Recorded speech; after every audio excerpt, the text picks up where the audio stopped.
structure, let's read the question. The question says graphite has A option is tetrahedral structure, B is hexagonal sheet-like structure, C is linear structure and D is three-dimensional structure. So हमें बताना है कि graphite का हमारे पास कौन सा इनमें से स्ट्रक्चर होता है. तो सबसे पहले यहाँ पे जो हमें की कंसेप्ट चाहिए, that is allotropes of carbon. So हमारे पास जो कार्बन है उसके जो एलोट्रॉप्स हैं हमें उसके बारे में पता होना चाहिए. सो बेसिकली हमारे पास क्या है कि ग्रेफाइट क्या है, it is one of the allotrope of carbon.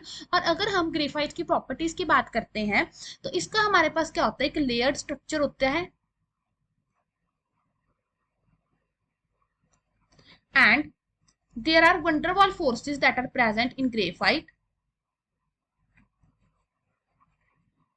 Also हमारे पास जो डिस्टेंस होता है बिटवीन दी लेयर्स वो हमारे पास कितना होता है, अगर हम डिस्टेंस की बात करेंगे दैट विल बी 340 पिकोमीटर.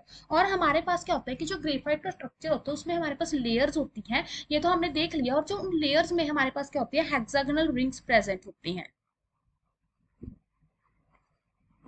सो हम अगर इसका स्ट्रक्चर देखें, इसका स्ट्रक्चर हमारे पास कुछ इस तरह का होता है जिसमें हमारे पास क्या है, हमने क्या देखा, हमारे पास जो लेयर्स होती हैं बिटवीन दी लेयर्स हमारे पास क्या होती हैं, वंडरवॉल फोर्सेस हमारे पास प्रेजेंट होती हैं. और हमने क्या देखा कि जो लेयर्स है उन लेयर्स में हमारे पास क्या है, हेक्सागोनल शीट्स प्रेजेंट है. सो इसका जो करेक्ट ऑप्शन आ जाएगा that is hexagonal sheet like structure. So हम देख ही पा रहे हैं कि इसका लीनियर स्ट्रक्चर नहीं है, ना ही इसका थ्री डिमेंशनल स्ट्रक्चर है, ना ही टेट्राहेड्रल स्ट्रक्चर है. So van der Waals forces and hexagonal rings हमारे पास प्रेजेंट होते हैं. The correct option is option B. Hope you find the answer. Best of luck.